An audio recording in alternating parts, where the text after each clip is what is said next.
Hello everyone. Today I am going to discuss with you about the techniques of preservation of plant material. First, what is preservation? Preservation is action of preserving something. That means to maintain or to protect something for the long time. That is preservation. And why preservation is important? Preservation is usually involves preventing the growth of bacteria, fungi, and other microorganisms, as well as retarding the oxidation of fats which protect it from the damage. Preservation it includes preventing growth of bacteria. જ્યારે આપણે કોઈ પણ plant material કે કોઈ animal material છે એનું preservation કરીએ ત્યારે પ્રિઝર્વેશન છે એ હંમેશા કોઈ એક મીડિયમમાં થાય અને એ મીડિયમ છે એ જે બેક્ટેરિયા છે ફંજાઈ છે અને જે બીજા માઇક્રો ઓર્ગેનિઝમ છે એનો ગ્રોથ છે એને પ્રમોટ ન કરે અને જે ઓક્સિડેશન છે કોઈ ઓર્ગેનિઝમ છે એનું ઓક્સિડેશન છે એ પણ પ્રિવેન્ટ કરે. તો this is the importance of preservation. What is plant preservation? Specimen preservation means long-term preservation of organism, either plant or animal, in best possible condition. Specimen preservation means long-term preservation of organism. જ્યારે આપણે કોઈ પણ organism છે એનું long term preservation કરતા હોઈએ. It may be plant or animal in best possible condition, કે જે કન્ડિશન છે એમાં જ આપણે એને પ્રિઝર્વ કરવું છે અને એ કન્ડિશનમાં એ જે એનું જે સ્ટ્રક્ચર છે એ બને ત્યાં સુધી બેસ્ટ રહે એવી જે ટ્રાય કરીએ તો એને શું કહેવાય? Preservation. So that it can be accessed in future as a reference collection for the scientific purpose. So ફ્યુચરમાં એ સાયન્ટિફિક પર્પઝ માટે યુઝ થઈ શકે. Many chemical methods and physical methods are use to preserve specimen for maintenance purpose. ઘણી બધી chemical અને physical method છે એ preservation માટે યુઝ થાય છે અને મેન્ટેનન્સ પર્પઝ માટે પણ યુઝ થાય છે. Okay, preservation means long term preservation. Long term જ્યારે આપણે કોઈ પણ વસ્તુ છે એને લાંબા ટાઈમ સુધી સાચવી રાખવાની હોય અને અહીંયા આપણે સાયન્ટિફિક પર્પઝથી વાત કરતા હોઈએ ત્યારે કોઈ પણ ઓર્ગેનિઝમ છે એનું લોંગ ટર્મ પ્રિઝર્વેશન કરીએ. It may be plant or animal in best possible condition. જ્યારે એ બને ત્યાં સુધી એની જે કન્ડિશન હોય બેસ્ટ રહે એવી કન્ડિશનમાં પ્રિઝર્વ કરવામાં આવે અને એનું ફર્ધર જ્યારે એ સ્પેસિમેન છે એને પ્રિઝર્વ કરીએ અને મેન્ટેનન્સ પર્પઝથી અને સાયન્ટિફિક પર્પઝથી એને પ્રિઝર્વ કરવામાં આવે. હવે આ પ્રિઝર્વેશન માટે ઘણી બધી કેમિકલ અને ફિઝિકલ મેથડ છે એ યુઝ કરવામાં આવે છે. Why plant specimen are preserved. આવું જે આ પ્રિઝર્વેશનની મેથડ છે એવું શું કામ કરવામાં આવે? For taxonomic reasons, for detailed examination, for morphological study of particular plant species, and for botanical museum collection and herbarium collection. હવે પ્લાન્ટ સ્પેસિમેન છે એને પ્રિઝર્વ કરવામાં શું કામ આવે? તો કે ફોર ટેક્ઝોનોમિક રીઝન. ટેક્ઝોનોમિક રીઝન એટલે કોઈ પર્ટિક્યુલર એરિયા છે, ઓકે, પર્ટિક્યુલર એરિયામાં કયા કયા પ્લાન્ટ થાય છે એનું આપણે લિસ્ટ બનાવવાનું હોય. તો એ લિસ્ટ બનાવીએ તો એના ખાલી આપણે લિસ્ટ ઉપરથી આપણે નામ ખબર પડે. પણ જ્યારે આપણે એ પ્લાન્ટને એનું જે કોઈ એક પ્લાન્ટ છે એનું બ્રાન્ચ છે કે એનું લીફ છે એને આપણે પ્રિઝર્વ કરીએ અને એની સામે રાખીએ તો જ્યારે આપણે એ લીફ જોઈએ અને એ પ્લાન્ટ જોઈએ ત્યારે આપણને ખબર પડી જાય કે આ જ પ્લાન્ટ છે. ફોર એક્ઝામ્પલ ઘણા બધા પ્લાન્ટ છે એની જે બાર્ક છે એ બાર્ક ઉપરથી એનું આઈડેન્ટિફિકેશન થતું હોય. ઘણા બધા પ્લાન્ટના ફ્લાવરિંગ ઉપરથી એનું આઈડેન્ટિફિકેશન થતું હોય, એના લીફ ઉપરથી એનું આઈડેન્ટિફિકેશન થતું હોય. તો એની જે આઈડેન્ટિફિકેશન કી છે એ આઈડેન્ટિફિકેશન કીને જ્યારે પ્રિઝર્વ કરવામાં આવે ત્યારે શું થાય કે એની ઉપરથી ઇઝીલી આઈડેન્ટિફાઈ થાય અને એટલા માટે ટેક્ઝોનોમિક રીઝનથી પ્લાન્ટ છે એને પ્રિઝર્વ કરવામાં આવે. Second one, detail examination. જ્યારે કોઈ પ્લાન્ટ છે એની એનાટોમી સ્ટડી કરીએ, એની ફિઝિયોલોજી સ્ટડી કરીએ. Anatomy means internal structure. આપણે જ્યારે બહારના સ્ટ્રક્ચરની વાત કરતા હોય ત્યારે એને મોર્ફોલોજી કહેવાય. જ્યારે ઇન્ટરનલ સ્ટ્રક્ચર એટલે કે જેને જ્યારે આપણે સેલ્યુલર લેવલ સુધી જવું હોય, જીનેટિક લેવલ સુધી જવું હોય ત્યારે શું કરવા એને શું કહેવાય, ડિટેલ એક્ઝામિનેશન. ઓકે, જ્યારે આપણે ઇન્ટરનલ સ્ટ્રક્ચર એનાટોમી સ્ટડી કરતા હોય, કોઈ જીનેટિક લેવલ ઉપર સ્ટડી કરવાની હોય, ત્યારે પ્લાન્ટના જે સ્પેસિમેન છે એ પ્રિઝર્વ કરવામાં આવે. હવે પ્લાન્ટના સ્પેસિમેન બીજું એટલા માટે પણ પ્રિઝર્વ કરવામાં આવે કે ઘણી વખત એવું હોય કે અમુક પ્લાન્ટ છે એ અમુક સિઝનમાં જ ગ્રો થતા હોય. મોસ્ટલી જે મોન્સૂન સિઝન છે એમાં ઘણા બધા પ્લાન્ટ એવા છે કે જે મોન્સૂનમાં ગ્રો થતા હોય અને વિન્ટર અને સમર સિઝનમાં એ ડ્રાય થઈ જતા હોય. તો એવી કન્ડિશનમાં જ્યારે પ્લાન્ટ છે એને આપણે એને સમર અને વિન્ટરમાં એનું ડિટેલ એક્ઝામિનેશન કરવું હોય ત્યારે એ પ્લાન્ટ આપણને મળે નહીં. જો એ પ્લાન્ટને આપણે પ્રિઝર્વ કરી રાખીએ તો એ પ્લાન્ટ છે એ આપણા માટે ઇઝીલી અવેલેબલ થાય. એટલા માટે જ્યારે ડિટેલ એક્ઝામિનેશન કરવું હોય, કોઈ પ્લાન્ટનું ડિટેલ સ્ટડી કરવી હોય, ત્યારે આ પ્લાન્ટના જે સ્પેસિમેન છે એને પ્રિઝર્વ કરવામાં આવે. For morphological study of particular plant species, જ્યારે કોઈ પણ પ્લાન્ટ સ્પીસીસ છે એની મોર્ફોલોજીકલ સ્ટડી કરવી હોય, એનું જે આઉટર સ્ટ્રક્ચર છે એ કેવું હોય એના માટે સ્ટડી કરવી હોય તો જે પ્લાન્ટના સ્પેસિમેન છે એને પ્રિઝર્વ કરવામાં આવે.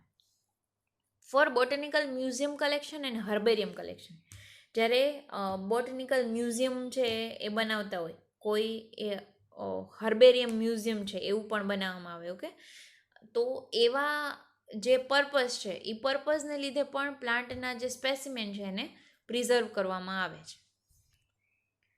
સો these are the reasons why plant specimen are preserve for taxonomic reason. અને આમાં જે તમે ડિટેલ જે છે એની પણ તમે લખી શકો, જે મેં હમણાં એક્સપ્લેન કરી.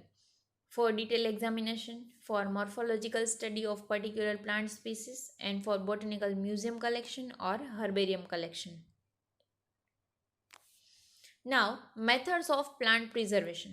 There are many methods by which the plant specimen are preserved, but we are using some easy methods. And એવી મેથડ આપણે યુઝ કરીએ છીએ કે જે ઇઝી છે અને જે ડ્યુરેબલ છે, કે જે પ્લાન્ટ છે એની કન્ડિશન છે એ એઝ ઇટ ઇઝ રાખે છે. એવી મેથડ મોસ્ટલી યુઝ થાય. સો these are the methods of plant preservation. અને બીજું એ કે કેવી મેથડ છે એ આપણે કેવા ટાઈપનું સ્ટડી કરવું છે, આપણે કયા રીઝનથી પ્લાન્ટને પ્રિઝર્વ કરવીએ છીએ ને એના ઉપર ડિપેન્ડ કરે કે આપણે કઈ મેથડ છે યુઝ કરવી. Okay, collection of plant material, drying method, pressing method, special preservation techniques, storage of plant material. હવે જ્યારે કોઈ પણ પ્લાન્ટ મટીરિયલ છે એને પ્રિઝર્વ કરવામાં આવે તો પહેલાં એ પ્લાન્ટ મટીરિયલ છે એને કલેક્ટ કરવું પડે.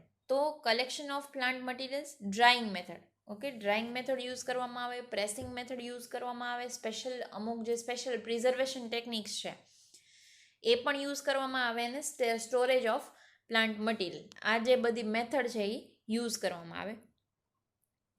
First one is collection of plant. હવે જ્યારે આપણે કોઈ પણ પ્લાન્ટ સ્પીસીસ છે એને પ્રિઝર્વ કરવી છે ત્યારે કલેક્શન માટે અમુક એના જે ક્રાઇટેરિયા છે એ ક્રાઇટેરિયા આપણે ફોલો કરીએ તો આપણે ઇઝીલી પ્લાન્ટ છે એને આઈડેન્ટિફાઈ કરી શકીએ, અને જે પ્રિઝર્વેશન મેથડ છે એના ઉપર ડિપેન્ડ કરે અને એનો ક્રાઇટેરિયા છે એને લીધે આપણે ઇઝીલી આઈડેન્ટિફાઈ કરી શકીએ અને ઇઝીલી કલેક્ટ કરી શકીએ plant મટીરિયલને. Collection of botanical material involves two activities: gathering the specimen and recording the information. જ્યારે આપણે બોટનિકલ મટીરિયલ છે એને આપણે કલેક્ટ કરતા હોય ત્યારે એમાં મોસ્ટલી ટુ એક્ટિવિટીઝ થાય. ગેધરિંગ ધ સ્પેસિમેન, એટલે જે સ્પેસિમેન છે આપણે પહેલાં ફિક્સ કરવાનું કે કયા સ્પેસિમેન છે એને આપણે કલેક્ટ કરવા છે.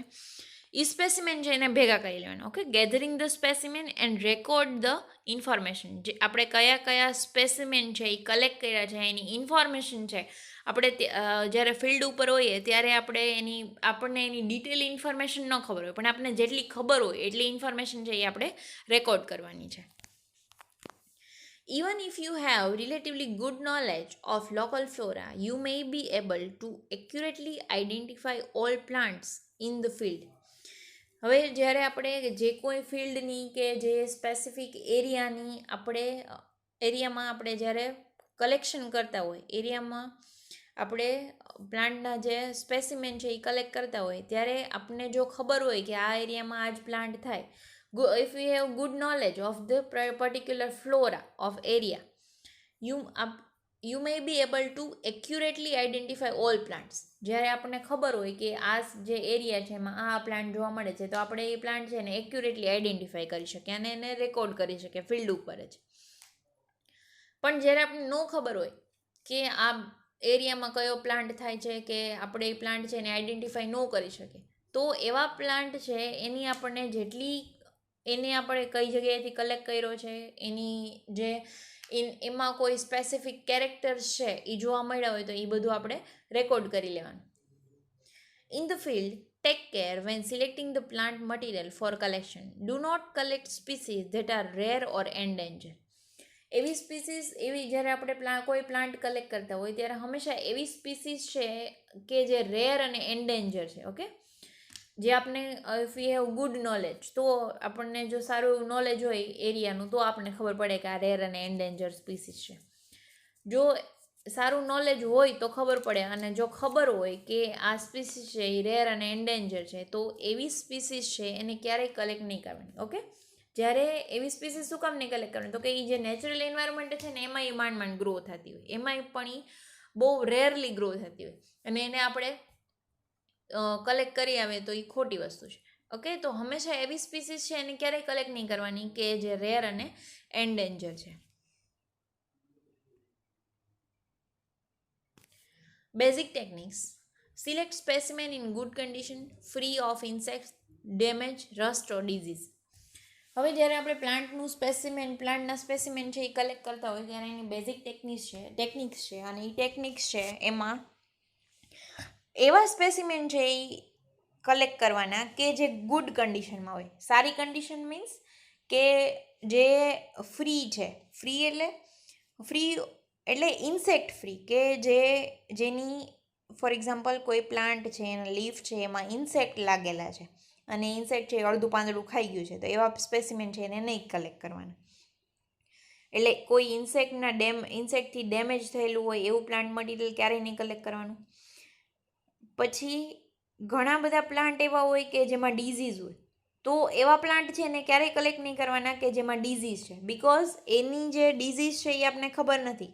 જો બેક્ટેરિયલ કે ફંગલ ડિઝીઝ હોય તો એ પ્લાન્ટ છે એ પ્રિઝર્વ ન થાય, કેમ કે એમાં જે બેક્ટેરિયા છે કે ફંગસ છે એ વધારે ને વધારે ગ્રો થાય, એટલા માટે એ શું થઈ જાય, ડેડ થઈ જાય, અને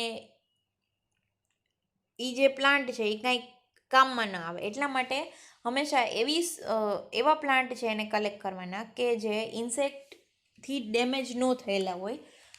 rust means it is type of fungus. Rust free હોય અને ડિઝીઝ ફ્રી હોય. હંમેશા એવા પ્લાન્ટનું મટીરિયલ છે એ કલેક્ટ કરવાનું. Select plant with mature parts. હંમેશા એવા પ્લાન્ટ છે એને એવા પ્લાન્ટના પાર્ટ સિલેક્ટ કરવાના જ્યારે આપણે પ્લાન્ટનું કલેક્શન કરતા હોય કે એમાં મેચ્યોર પાર્ટ હોય. જ્યારે ઇમેચ્યોર એટલે કે જે સૌથી ઉપરની જે એપાઇકલ પોર્શન હોય, એપાઇકલ પોર્શન છે એ ક્યારેય કલેક્ટ નહીં કરવાનું, કેમ કે એના જે લીફ છે એમાં કદાચ બર્ડ આવેલી હોય, તો એ બધા કેવા હોય, ઇમેચ્યોર હોય. ઓકે, તો હંમેશા એવા પ્લાન્ટના પાર્ટને સિલેક્ટ કરવાના કે જે વેલ ડેવલપ હોય. For example, well develop leaves, stem, root, flowers and fruits and reproductive structure.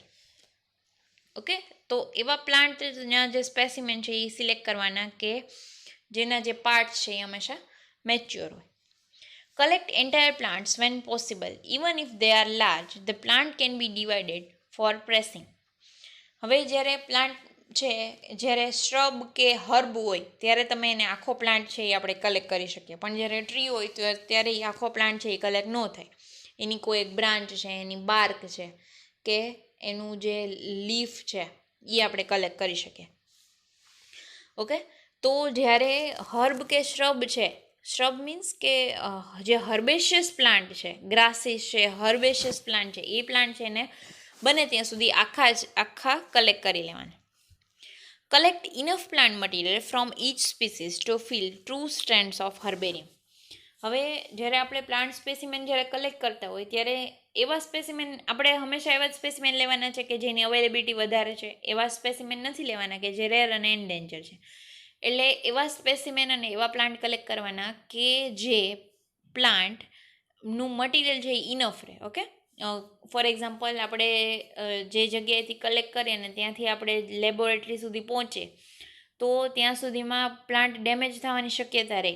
તો વધારે મટીરિયલ હોય તો ડેમેજ થઈ જાય તો ચાલે. એટલા માટે હંમેશા વધારે પ્લાન્ટનું મટીરિયલ છે એ કલેક્ટ કરવાનું. અને જે હર્બેરિયમ શીટની સાઇઝ છે એ હર્બેરિયમ શીટની સાઇઝ છે 42 by 28 સેન્ટીમીટર. ઓકે, એટલે એટલો પ્લાન્ટ તો કલેક્ટ કરી જ લેવાનો કે જે હર્બેરિયમ શીટમાં આવી જાય, 42 by 28 સેન્ટીમીટર જેટલો. Collect at least stem, leaves and flowers or fruit of herbaceous plants, twigs, leaves and flowers of catkin of trees and shrub. હવે આપણે હર્બેશિયસ પ્લાન્ટ કલેક્ટ કરતા હોય, એવા પ્લાન્ટ કે જે નાના છે અને હર્બેશિયસ છે, એવા હર્બેશિયસ પ્લાન્ટ કલેક્ટ કરતા હોય ત્યારે એક એ વસ્તુ ખાસ ધ્યાનમાં રાખવાની કે એના જે ફ્લાવર છે, ફ્લાવર, ફ્રૂટ, લીવ્સ અને સ્ટેમ એ બધું આવી જાય એવું મટીરિયલ છે એ સિલેક્ટ કરવાનું અને એને કલેક્ટ કરવાનું. અને જ્યારે આપણે ટ્રી છે કે શ્રબ છે એનું મટીરિયલ કલેક્ટ કરતા હોય ને ત્યારે એની twigs, leaves and flower or catkin means એનો ઇન્ફ્લોરન્સ આવી જાય, એનો ફ્લાવર હોય તો ફ્લાવર આવી જાય, ફ્રૂટ હોય તો ફ્રૂટ આવી જાય, એની જે ટ્વિગ છે એ આવી જાય અને લીવ્સ આવી જાય. એટલું ખાસ ધ્યાન રાખવાનું. હર્બેશિયસ પ્લાન્ટ હોય તો ફ્લાવર્સ, લીવ્સ, સ્ટેમ બધું આવી જાય અને ફ્રૂટ હોય તો ફ્રૂટ આવી જાય. એવી રીતે હર્બેશિયસ પ્લાન્ટ કલેક્ટ કરવાનું. અને જ્યારે આપણે ટ્રીનું મટીરિયલ છે એ કલેક્ટ કરતા હોય ત્યારે ટ્વિગ્સ, લીવ્સ, ફ્લાવર અને જે એનો ઇન્ફ્લોરન્સ છે એ ખાસ કલેક્ટ કરવાનો. અને ફ્રૂટ હોય તો ફ્રૂટ કલેક્ટ કરવાનું. Collect extra flowers and fruit for later dissection. જ્યારે ફ્લાવર્સ કોઈ પ્લાન્ટને કલેક્ટ કરતા હોય ત્યારે એમાં જે ફ્લાવર્સ અને ફ્રૂટ્સ વધારે હોય તો એને કલેક્ટ કરી લેવાના for later dissection. Retain as much as root system as possible. Remove excess soil. It may cause disfiguration and deterioration on some plant. હવે જ્યારે આપણે કોઈ પ્લાન્ટ છે એનું રૂટ કલેક્ટ કરીએ ત્યારે એ રૂટમાંથી જેટલી સોઇલ છે એ સોઇલને રિમૂવ કરી દેવાની. કેમ કે સોઇલ હોય તો એમાં બેક્ટેરિયલ ઇન્ફેક્શન છે, ફંગલ ઇન્ફેક્શન છે એ લાગવાની શક્યતા છે જે બહુ વધારે રહે. પણ આવું કંઈ હોય જ નહીં તો એની શક્યતા બહુ ઘટી જાય. એટલા માટે જ્યારે આપણે રૂટવાળા પ્લાન્ટ છે એને સિલેક્ટ કરતા હોઈએ ત્યારે એવા પ્લાન્ટ છે એની જે રૂટ સિસ્ટમ છે એ બને ત્યાં સુધી નહીં સિલેક્ટ કરવાની. અને જ્યારે જો રૂટ સિસ્ટમ આપણે કલેક્ટ કરેલી જ હોય તો એમાંથી જે સોઇલ છે એ રિમૂવ કરવાની. Place all specimen in single species from one locality into the one collection bag. હવે જ્યારે આપણે સિંગલ સ્પીસીસ છે એ કલેક્ટ કરેલી હોય તો એને સિંગલ બેગમાં જ નાખવાની, એમાં બીજો કોઈ પ્લાન્ટ નહીં નાખવાનો એટલે અડાવડો ન થઈ જાય. As each specimen is collected, assign the unique collection number for recording the data. હવે જ્યારે આપણે સ્પેસિમેન છે એને કલેક્ટ કરીએ ત્યારે એને કોઈ એક સ્પેસિમેન છે એને સ્પેસિફિક યુનિક નંબર આપવાનો, એને લીધે જે બે સ્પેસિમેન છે એ ભેગા ન થઈ જાય. Second one is drying method. Drying method includes two types: naturally dried material and artificial dried material. પહેલાં શું કર્યું આપણે? પ્લાન્ટ મટીરિયલ છે એને કલેક્ટ કર્યું. હવે એના પછી છે ડ્રાઇંગ મેથડ. ડ્રાઇંગ મેથડમાં બે ટાઈપની ડ્રાઇંગ મેથડ છે: naturally dried method and artificially drawing. First one is naturally dried material. Naturally dry material, some dry grasses, pine and other cones and most seed pods dry naturally. હવે natural dry material છે ને એમાં અમુક ટાઈપના જે ગ્રાસીસ છે, અમુક ટાઈપના જે કોન છે, ઓકે, પાઇનસના સાઇકસના કોન છે, અને મોસ્ટ સીડના જે પોડ્સ હોય, ઓકે, જેને આપણે શું કહીએ, કોઈ પણ સિંગ કહીએ, ઓકે, સીડ પોડ છે એ નેચરલી ડ્રાય થઈ જાય. અમુક એવા જે સીડ પોડ છે, કોન છે અને ગ્રાસીસ છે એ નેચરલી ડ્રાય થઈ જાય તો એને આપણે ઇઝીલી શું થઈ જાય, પ્રિઝર્વ થઈ જાય. They should be harvested when they are still in good condition, usually in the fall of years and at the end of growing season.